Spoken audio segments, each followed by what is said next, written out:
sababu kadhaa ambazo zinaweza zikapelekea maisha ya mtu yakashindwa kubadilika.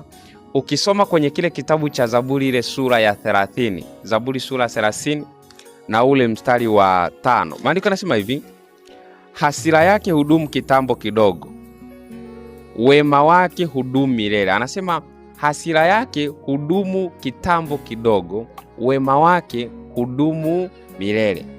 Alafu anaendelea anasema hivi: kilio chaweza kuwapo hata usiku, lakini asubuhi huja furaha. Bwana Yesu asifiwe sana. Itakuwa kuna shida mahali ikiwa wewe muda wote uko kwenye kilio.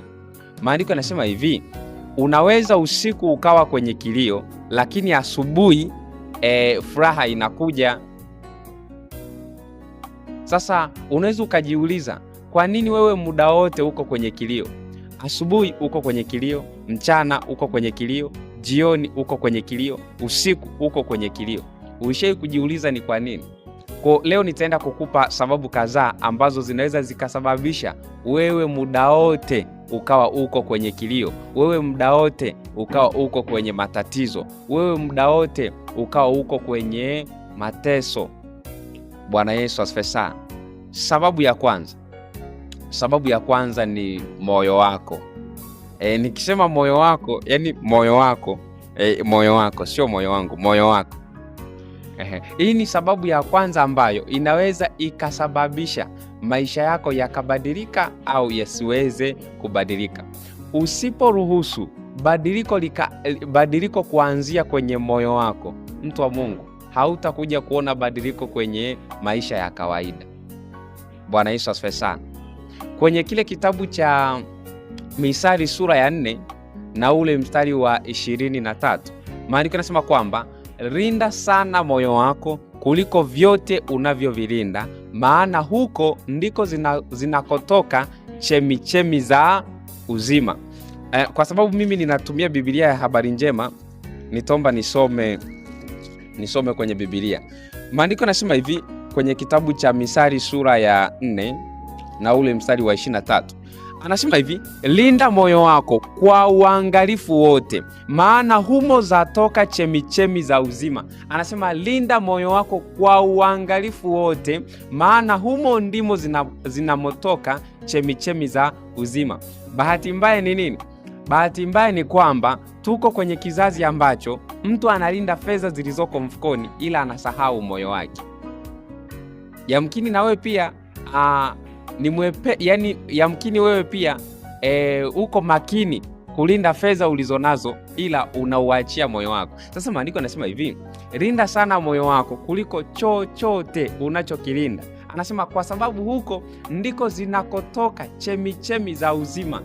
Ukitaka uone badiliko lolote kwenye maisha yako, unapaswa ubadilishe aina ya moyo wako. Aina ya moyo wako itapelekea wewe uwe na maisha ya namna fulani. Hata ukimuona mtu anaishi aina fulani ya maisha, labda ya dhambi au ya uovu, hayo ni matokeo ya aina ya moyo alionao. Bwana Yesu asifiwe sana. Kwa nguvu ya kubadilisha maisha yako haitatokea kwingine, ila itatokea kwenye moyo wako. Maandiko yanasema hivi, mtu mwema katika hazina njema ya moyo wake hutoa yaliyo mema, na mtu mwovu katika hazina mbovu ya moyo wake hutoa yaliyo mabaya. Kwa maana yake ni kwamba ukimwona mtu mbaya, ukimwona mtu mwovu, huo uovu haujatokea hapo ulipouona, ila umetokea kwenye injini inayoitwa moyo. Bwana Yesu asifiwe sana. Na Mungu sio kama mwanadamu. Mungu anaweza akageuza maisha yako ikiwa amejiridhisha na aina ya moyo wako. Bwana Yesu asifiwe sana. Ukisoma kwenye kile kitabu cha Samueli wa kwanza, Samueli wa kwanza ile sura ya Samueli wa kwanza sura ya 16 na ule mstari wa 7. Maandiko yanasema hivi, mstari wa 7 anasema, lakini Mwenyezi Mungu alimwambia, usiangalie sura yake na urefu wa kimo chake, mimi nimemkataa. Anasema mimi nimemkataa, kwani siangalii mambo kama wanavyoangalia binadamu,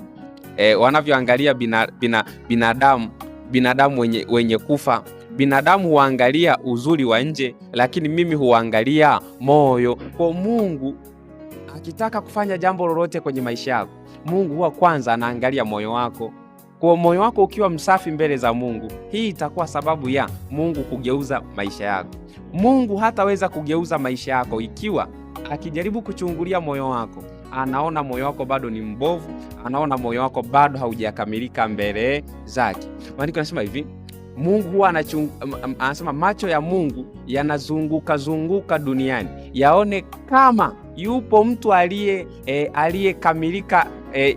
Macho ya Mungu yanazunguka duniani ili aone kama kuna mtu ambaye moyo wake umemwelekea, ili apate kujionyesha kuwa yeye ni Mungu mwenye nguvu. Kwa kuna wakati Mungu anatamani, yani anazunguka duniani aone kama kuna mtu ambaye moyo wake umemwelekea, moyo wake umekamilika mbele zake, ili ajionyeshe kwamba yeye ni Mungu mwenye nguvu.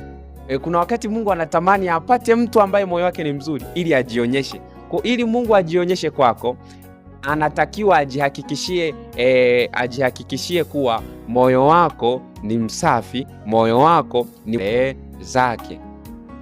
Bwana Yesu asifiwe sana. Kwa leo nitaomba tuangalie aina 4 za mioyo.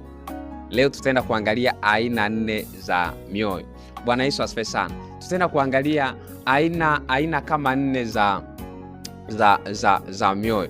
Unaweza ukawa mhubiri wa Injili, yes, unawahubiria wengine, maisha yao yanabadilika kutokea kwenye mafundisho yako, lakini wewe uko vile vile. Kwa nini? Moyo. Bwana Yesu asifiwe sana. Unaweza ukawahubiria wengine, unawahubiria masomo ya utoaji, unawahubiria masomo ya ushindi dhidi ya zinaa na wanaishinda zinaa, lakini wewe bado maisha yako vile vile, hayana ushuhuda hata kutokea kwenye aina masomo unayofundisha. Shida inakuja wapi? Moyo wako. Shida inatokea huko kwenye moyo wako. Kwa leo tutaenda kuangalia aina 4 za mioyo. Bwana Yesu asifiwe sana. Na tutatokea kwenye kitabu cha Luka, ile sura ya 8 kuanzia mstari wa 5 hadi wa 8. Luka sura ya 8 kuanzia mstari wa 5 hadi wa 8. Bwana Yesu asifiwe sana.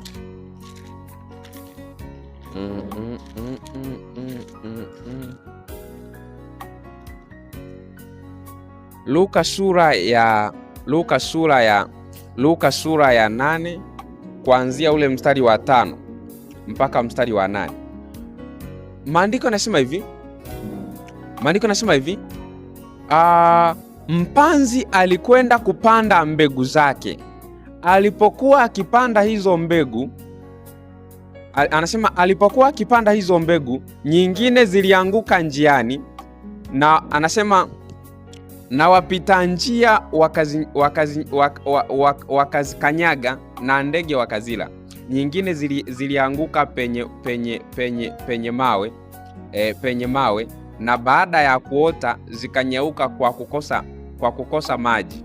Mstari wa 7, nyingine zilianguka kati ya miti. Anasema nyingine zilianguka kati ya miti ya miba. Ile miti ya miba ilipoota ikazisonga. Mstari wa 8, nyingine zilianguka katika udongo mzuri, zikaota na kuzaa 100. Baada ya kusema hayo, akapaza sauti yake akasema, mwenye masikio na asikie. Hii mimi nimesoma tu Biblia ya habari njema, lakini anasema hivi, alitoka mpanzi akaenda kupanda mbegu. Kuna mbegu zingine zilidondoka kwenye njia, na kwa sababu zilidondoka kwenye njia, ndege wa angani walipita wakazidonoa zile mbegu, wakaziokota zile mbegu. Lakini pia anasema mbegu zingine zilidondoka kwenye mwamba, alizipanda kwenye mwamba. Hizi mbegu zilizopandwa kwenye mwamba ziliota, lakini hazikuweza kukua kwa sababu pale mwambani hakukuwa na maji, lakini pia ile mizizi haikuweza kwenda umbali mrefu kwa sababu ule ni mwamba. Bwana Yesu asifiwe sana. Anasema pia kuna mbegu zingine zilidondoka mahali penye miba. Hizi zilizodondoka mahali penye miba, kuota ziliota, lakini baada ya kuota ile miba ikazisonga hizi mbegu, na hizi mbegu hazikuweza kuleta matunda.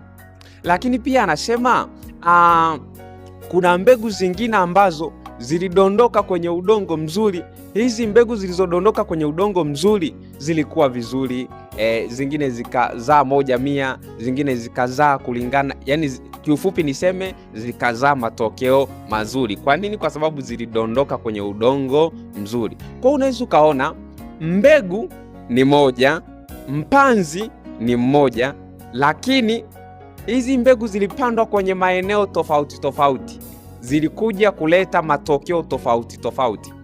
Anaweza akawa mwalimu mmoja akafundisha somo moja kuanzia siku ya kwanza mpaka siku ya mwisho, alafu baadaye huyu mwalimu akatoa mitihani, bado akapatikana mwanafunzi wa kwanza na wa mwisho. Shida inakuja wapi? Shida inakuja kwenye shida haipo kwa mwalimu wala kwenye namna alivyofundisha somo, ila changamoto inakuja wapi huyu mwalimu amepanda aina hii ya mafundisho. Naweza nikasema hivi, unaweza ukachungwa na mchungaji mmoja, mnaweza mkahubiriwa na mchungaji mmoja, lakini hayo mafundisho yakawa yanageuza watu baadhi kanisani, ila wewe maisha yako vile vile. Kwa nini? Kwa sababu ya aina ya moyo wako. Bwana Yesu asifiwe sana. Ukitaka kuona matokeo kwenye eneo lolote, nimesema hivi, jambo la kwanza, zingatia moyo wako ni msafi, moyo wako ni mzuri. Hebu zingatia aina ya moyo wako. Moyo wako ndio utakaoamua matokeo utakayokuwa nayo. Haijalishi unahubiriwa na mchungaji wa aina gani, haijalishi uko kanisa la namna gani. Unaweza ukawa hata kanisa lisilokuwa kuna makanisa mengine wanasema sio ya kiroho. Yes, unaweza ukawa hata kwenye kanisa ambalo sio la kiroho kabisa, lakini bado maisha yako yakawa mazuri ikiwa moyo wako ni msafi mbele za Mungu. Na unaweza ukawa kwenye kanisa la kiroho na mchungaji mzuri kabisa, ana nguvu za Mungu, ana upako, ana maarifa, lakini kwa sababu ya aina mbovu ya moyo wako, mtu wa Mungu, unaweza ukabakia vile vile. Utaama makanisa, leo uko KKT, kesho uko FPCT, kesho kuto uko ABC, lakini maisha kama haujabadili aina ya moyo wako, mtu wa Mungu, utabakia vile vile. Kwa kama kuna maombi huaga unaomba, mwambie Baba, geuza aina ya moyo wangu. Baba, tengeneza moyo wangu. Hii ni aina ya maombi ambayo yatakufanya utoke mapema, mtu wa Mungu. Kwa twende tuangalie aina 4 za mioyo. Aina ya kwanza ni moyo wa barabarani. Moyo wa barabarani, anasema akatoka mpanzi kwenye kitabu cha Luka sura 8 mstari wa 5. Akatoka mpanzi akaenda akapanda mbegu. Mbegu hii ikadondoka mwambani. Kwa kuna aina ya mioyo inaitwa mioyo ya barabarani. Hii mioyo ya barabarani ikoje? Mnaweza mkawa kanisani, lakini huu moyo hauko kanisani, uko nyumbani. Yes, uko nyumbani au uko mbali na pale. Yani naweza nikasema hivi, kwa mfano hapa tuko kanisani, ila kuna mwingine anaweza akawa hajawa kanisani, hajawa mahali mwili wake ulipo. Unauona mwili wake upo, lakini yeye hayuko hapo, moyo wake uko mbali. Bwana Yesu asifiwe sana. Huu moyo wa barabarani ni moyo ambao hauko serious na chochote cha kimungu. Yani ni moyo usiokuwa serious, hauko serious. Kiufupi niseme hivyo, ni moyo wa miza. Hata kama akiwa anaangalia mahubiri kimzamza, wakati mwingine anaweza akawa anaanza yani hayuko serious na mafundisho, ila yuko serious kutafuta ni jambo gani la kukosoa. Ni jambo gani ambalo anaweza akapata cha kuongelea. Ni moyo wa mtu ambaye hajawa serious kabisa na hajaamua kuwa serious, kwa sababu una aina hii ya moyo, mtu wa Mungu, hautakujaga kupokea badiliko la aina yoyote. Na huu ulimwengu tulionao ni ulimwengu unaohitaji watu walio serious tu, watu wenye miza, watu wenye michezo. Kuna namna hawataweza kwenda, kuna namna hawatakujaga kufanikiwa, na hautakujaga kufanikiwa kama haujaamua kuwa serious kwa habari ya mambo ya kimungu. Bwana Yesu asifiwe sana. Hebu tuangalie aina ya pili ya moyo. Aina ya pili ya moyo ni moyo wa mwambani. Sema moyo wa mwambani. Moyo huu wa mwambani, moyo huu wa mwambani ni wale watu wenye misimamo migumu. Ni wale watu wenye misimamo migumu. Yaani hawezi kufundishwa, hafundishiki, hakuna somo litakalokuja kumgeuza yeye, hakuna mafundisho yatakayokuja kumfundisha yeye. Hashauriki, haambiliki. Akisema ni moja jumlisha moja ni tatu, ni tatu. Madam tu amesema ni tatu, hataki kusikia jibu jingine lolote. Sasa hautakuja kufanikiwa kwa aina hii ya moyo. Anasema mstari wa 6, anasema nyingine zilianguka penye mwamba. Kwa kuna aina fulani ya mtu moyo wake ni kama mwamba.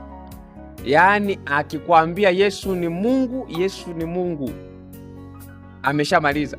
Akikwambia Yesu sio Mungu, Yesu sio Mungu, hataki kusikia mafundisho. Yaani hayuko tayari kubadilishwa. Hayuko tayari kubadilishwa. Ni maana yangu ni kwamba aina hii ya mioyo ni watu ambao hawako tayari kubadilishwa na chochote cha kimungu. Yaani anachokijua ndo hicho.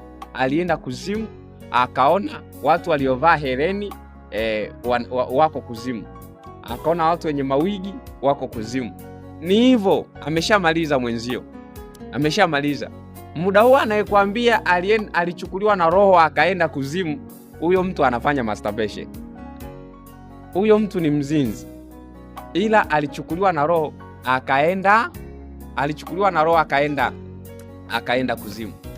Kwa hayuko tayari kufuatilia mafundisho ya kujenga, ila yuko tayari kwenye kufanya mambo ya ajabu, mambo yasiyokuwa na maana, mambo ambayo hayana faida kwake. Bwana Yesu asifiwe sana. Sasa kwa aina hii mtu wa Mungu hawezi ukaenda kwa aina hii ya moyo. Ni watu wenye misimamo migumu. Yuko ibadani, wakati mwingine anaweza, kwa mfano kanisani, unaweza ukamkuta kuna lijamaa limekaa, utazani kana kwamba linaelewa ila kumba alielewi.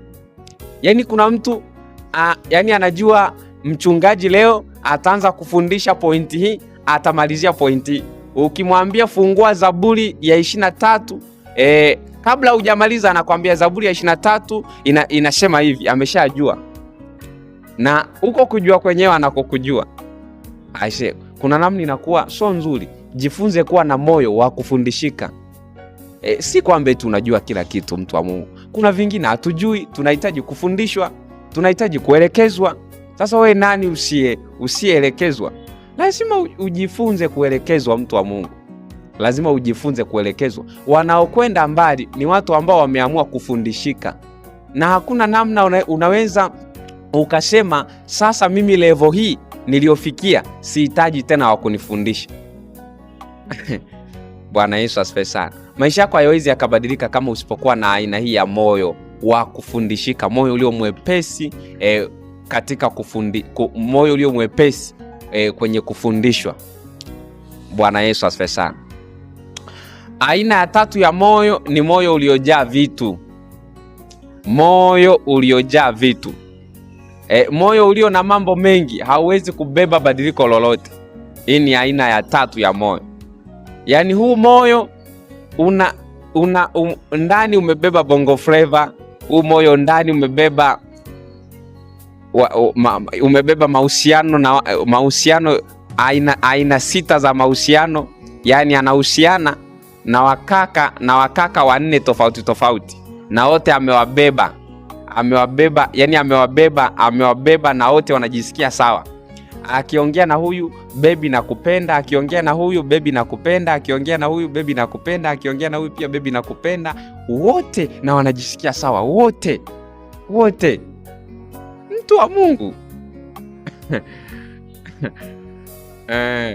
Au wakati mwingine umejaa madeni, uko ibadani, umo ndani ana madeni ya songesha, ana madeni anadaiwa bili ya maji, anadaiwa bili ya umeme, anadaiwa sijui nini. Yani moyo umejaa vitu kiasi kwamba hata anaweza akao yuko ibadani anatamani mhubiri afundishe kile kilichoko ndani, kwa sababu akifundisha mambo mengine kuna namna hayamjengi.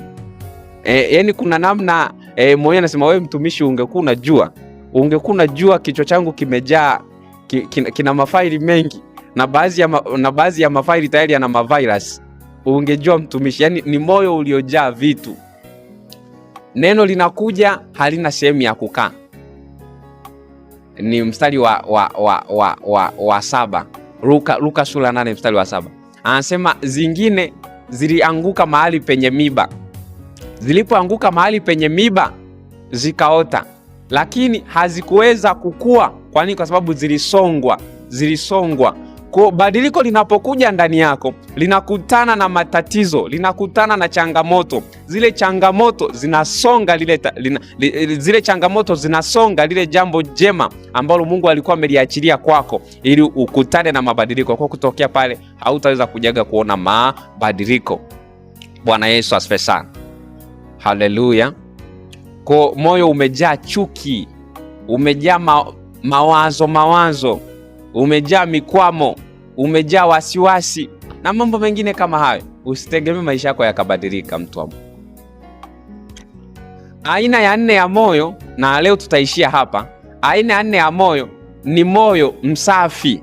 Maandiko yanasema mtu mwema katika hazina njema ya moyo wake hutoa yaliyo mema. Kwa hatutakuja kuona ukitoa chema kama hakijatokea kwenye moyo wako. Bwana Yesu asifiwe sana. Chochote chema kinachotokea mdomoni hakiwezi kudumu. Kitakuwepo kwa muda, alafu baadaye hatutaendelea kukiona. Kwa nini? Ni chema, ila hiki chema kimetokea mdomoni. Lakini chema kilichotokea moyoni ndicho chema kitakachokuwa na uhalisia. Kwa mfano, kuna tofauti kati ya mtu ambaye anafundisha nguvu ya upendo kutokea moyoni na mtu ambaye anafundisha nguvu ya upendo kutokea kwenye notes alizozisoma. Huyu anayefundisha nguvu ya upendo kutokea kwenye notes alizozisoma, kuna namna hili somo halitaweza kuwa na mafanikio makubwa. Lakini huyu anayefundisha nguvu ya upendo kwa sababu anaishi maisha ya upendo na huo upendo unatokea moyoni, kuna namna ili somo linaweza likawa na matokeo na mabadiliko ya waziwazi kwenye maisha ya watu wengi. Bwana Yesu asifiwe sana. Usitamani kuleta mabadiliko ya nje kama hayo mabadiliko hayajatokea moyoni. Nilikuwa ninasoma habari za Yesu, nilikuwa ninacheka bwana. Yesu amekaribishwa nyumbani kwa Farisayo mmoja. Farisayo anatenga ugali. Yesu anakaribishwa, Yesu anakula bila kunawa. Sasa Farisayo aka anashanga, "We Yesu, hapa ni nyumbani kwangu, itakuwaje tena wewe unakuja kula chakula bila kunawa mikono?" Yesu akamwambia, "Hey, we mnafiki wewe. Ukumbuke yuko kwenye mji wa mtu. We mnafiki wewe.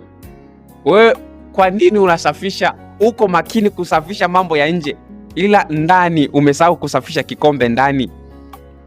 Kwa namna moja ama nyingine tukasema Yesu ni mkorofi, lakini kuna namna alikuwa anajaribu kuelezea uhalisia wa maisha ya huyu Farisayo. Kwa kuna mtu unaweza ukamwona amevaa suti, anapendeza, ana tai, yuko sawa, lakini ukiingia kwenye moyo wake utakutana na vituko. Ukiingia kwenye moyo wake utakutana na mambo ya ajabu. Kwa mtu wa Mungu, ni vizuri kuonekana nje uko sawa, lakini huu usawa wa nje utokee ndani ya moyo wako.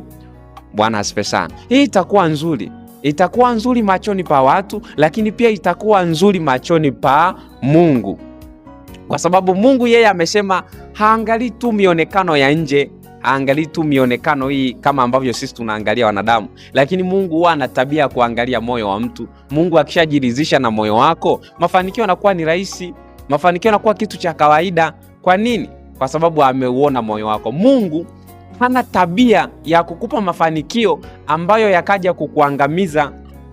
Yes, anakupa mafanikio ambayo mafanikio ya Mungu ni ya kudumu. ni ya kudumu. Sasa Mungu anaona huyu mtu nikimpa haya mafanikio kwa kipindi hiki, bado sijatengeneza moyo wake, kuna namna nitamharibu. Kwa sasa mimi Mungu nina mtihani wa kutengeneza huyu mtu mpaka moyo wake uwe sawa.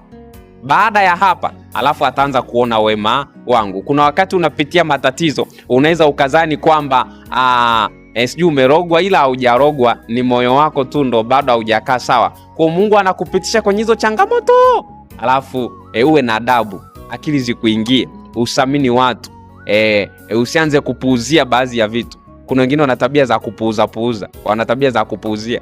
Kuna wakati Mungu anakuacha uone njaa, ili siku moja ukiwa na hela, mtu anakuja na kuambia, mtumishi fulani nina njaa. Unajua njaa ikoje. Bwana Yesu asifiwe sana. Hii ndio maana Yesu aliamua kutoka mbinguni aje hapa duniani ili ale shule walau, ale shule kivipi duniani watu wanapitia, hali za duniani zikoje. Alafu siku akienda mbinguni, yeye awe wakili wetu. Tukisema baba njaa, Yesu anatuambia Yesu anatutetea kwenye kiti cha enzi kwamba Mungu, mimi kule duniani nimekaa. Anaposema huyo ana njaa, mimi hiyo njaa kweli nilishawahi kuiishi, na ielewa vizuri namna ilivyo. Bwana Yesu asifiwe sana. Kwa mwambie Mungu atengeneze moyo wako. Mwambie Mungu ageuze moyo wako. Mwambie Mungu, mruhusu Mungu apeleleze kwenye huo moyo wako, ajue ni nini kilichoko ndani ya moyo wako, kinachokuzuia, kinachosababisha maisha yako hayaendi. Ni nini kilichoko ndani ya moyo wako kinachosababisha mambo yako hayaendi. Yes. Naomba nimshukuru Mungu, alafu tukipata nafasi tutaendelea na sehemu inayofuata. Baba, katika jina la Yesu ninakushukuru kwa uaminifu wako. Asante kwa ajili ya neno hili. Unasema